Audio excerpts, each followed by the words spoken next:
speculation has been raised on the reasons for NATO's intervention in Libya. And as RT's Laura Emmett reports, the organisation may have been trying to prevent Gaddafi from burying the American buck.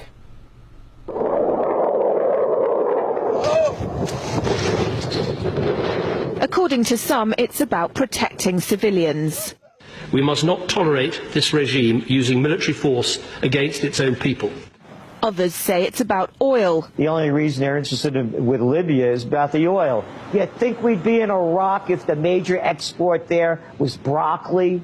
But some are convinced intervention in Libya is all about currency, specifically Gaddafi's plan to introduce the gold dinar, a single African currency made from gold, a true sharing of the wealth. It's one of these things that you have to plan almost in secret, because as soon as you say you're going to change over from the dollar to something else, you're going to be targeted. There were two conferences on this. One in '96 and another one in the year 2000, called the World Mataba Conference, organised by Gaddafi. And everybody was interested. I think most countries in Africa were keen. Gaddafi didn't give up. In the months leading up to the military intervention, he called on African and Muslim nations to join together to create this new currency that would rival the dollar and euro. They would sell oil and other resources around the world only for gold dinars. It's an idea that would shift the economic balance of the world. Countries' wealth would depend on how much gold they have, not how many dollars they trade. And Libya has 144 tons of gold.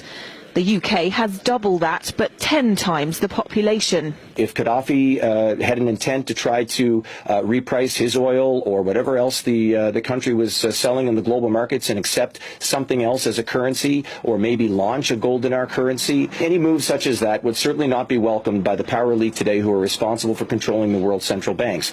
So yes, that would certainly be something that would cause his immediate dismissal and the need for other reasons to be brought forth for removing him from power.